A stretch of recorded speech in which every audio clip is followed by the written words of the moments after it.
and I'm your African history teacher, Professor Hicks, back again with another series on Egypt. Today, we're going to go straight to the facts. First fact is, we should understand that with all the glory of Egypt, with all its rich monuments and temples, with all its amazing artifacts, statues, mummification, and all the great architecture, all of this began in the Nile Valley. In the Nile Valley, south of Egypt.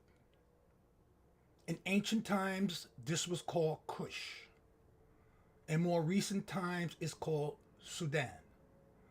But before that, the Romans named it Nubia. Please don't get confused. Please don't get confused. It's all southern Egypt. What we call today Upper Egypt. Lower Egypt is the place that they call the Delta, where most of the invaders entered into Egypt. Before we move forward, I want you to hear a small excerpt by a great historian, Basil Davison, who made wonderful videos back in the 50s and 60s concerning Africa. One of the few European historians, architects, archaeologists who told the truth and was not afraid. You see, you must understand that many of present day historians, anthropologists, archaeologists are afraid to say or speak on this information. Why, do you ask, Professor Hicks, are they afraid? They are afraid for their careers. Imagine spending 20 years in college or in research, and at a drop of a word, someone ends your career. Well, this is the reason why most of African history has been repressed. Because most of the scholars, and I say most of them, very few tell the truth, are upholding to the institutions, are upholding to their governments, and are afraid to leak this information out. And I said leak, forget about telling or announcing or proclaiming. So, for me to get you to understand this concept, these lies, or to know the extent of the lie, that's a better term, the extent of the lies, we must understand first that Egypt is a black and was a black nation. The people you see there today are not the original people of Egypt. That's number one fact. Number two fact is that the historians of the past time, I should say the contemporary historians, continue to try to proclaim, like Zawas Hawass, that Africa, forget about Egypt, was a white continent. That Egypt and all of its glory and its dynasties were white. Now, I know that sounds preposterous because in 2025, there's so much compelling evidence that we don't even have to talk about this more. But for you to get a greater understanding of Egypt, as I want you to have, you must understand that as I am lecturing, I am refuting all the time these assertions or these proclamations about Egypt. So how do we do that? The first thing we do is we let the colonizers know that, okay, if you want Egypt, you can have it. Theoretically speaking. If you want Egypt, you can have it. Because what they won't tell you, and what most of them know, is that Egypt got its glory from Kush. Meaning, everything that Egypt practiced, its spirituality, architecture, its engineering, science, and medicine, all began in Kush, in the south. As such, most Egyptians have what we call a southern orientation. But to continue to prove this, because we cannot be negligent. It's like the king, when he throws out some crazy remark, thank God for Governor Newsom, immediately attacks what he's saying, because that is the only way you prevent demagogues like him and those other demagogues from telling a lie and making it the truth, by refuting what they say all the time, every time, and never giving up. We must have the same energy that they have in their assertions as we have in our refutations. The same energy. This is why I love Governor Newsom from California, because as soon as Trump begins to blog his craziness, he gets on and counters it. And it's really having an effect on Trump. But we must do the same thing in history. So I want you to understand what we're going to talk about today is where civilization started. The first one, before Sumeria, before any of those that are still trying to be proposed to be a civilization. No. And I'm going to give you a few of the tenets that when I give these to you, if you have been such doing a little research, or at least on Facebook. Yes, Facebook. You'll know by listening to these things that you've seen them before, you heard them before. You're going to say, now I know where it comes from. So understand, all the glory of Egypt comes from the south. And as such, Africans in Egypt have a southern orientation, and the ancient Africans, who are most important in this conversation, had a southern orientation. When they looked, because the Nile runs from south to north, one of the only rivers in the world that runs south to north, as such, the Egyptians had a southern orientation.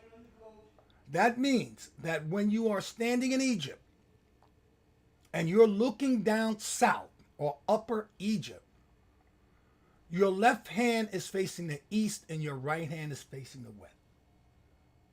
Egyptians used this reference to reference directions in Egypt. So, with that said, let me give you a quick bit, and then I'm going to sign off and re-sign on again. The emergence of civilization in ancient Egypt was nothing more than an outgrowth of the culture that developed along the Nile Valley. It is in the Nile Valley where one can find the greatest primary evidence of early beginnings of agriculture, architecture, engineering, language, writing, philosophy, science, and religion. All those things that make a civilization were only found in the Nile Valley.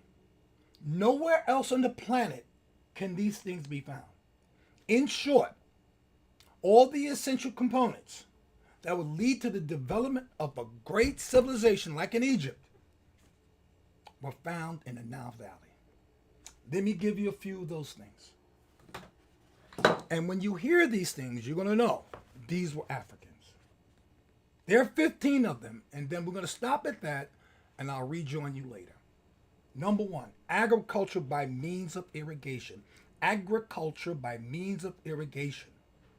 The use of stone, typically for pyramids, dolmens, stone circles, and rock-cut tombs. Stonehenge, Nabta Playa.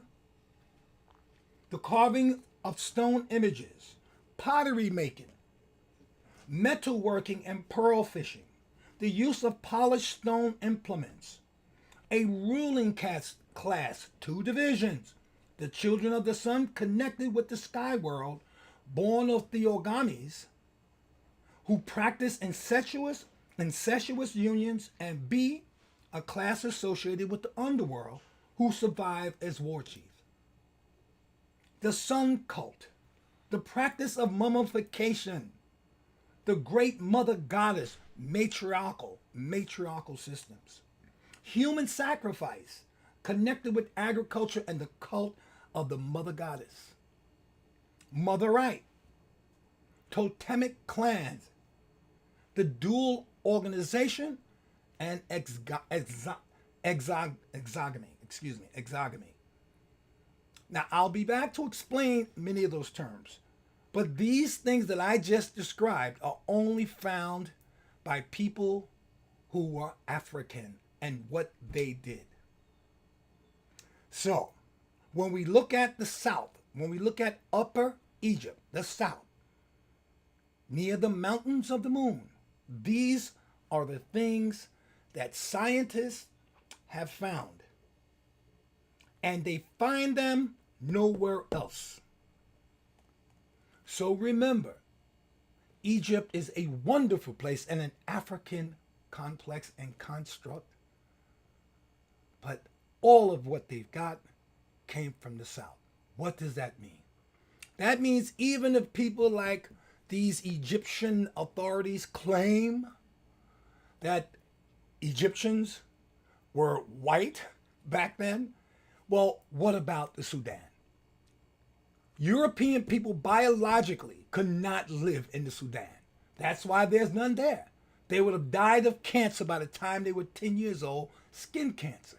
Because even the garbs that they wear in Egypt, when you go to Egypt, you see them with long garbs on. They're covering themselves not just because it's a custom, but is a practice from since they have arrived there as invaders to prevent themselves from dying from exposure of ultraviolet rays. We know that Europeans spend much of their time on the beach, but covered with all types of oils to prevent them from having sunburn. Without that, they would die of cancer, skin cancer. That's why they have the highest rate. So biologically alone, Europeans could never have been born in Africa because biologically, scientifically, it was impossible. So if they want to claim fame to Egypt, we take another step in refuting this nonsense by saying, okay, you want Egypt? Take it.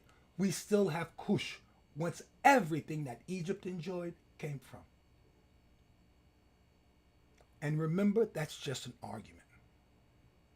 That's long been settled, but what must continue to be argued. Very good.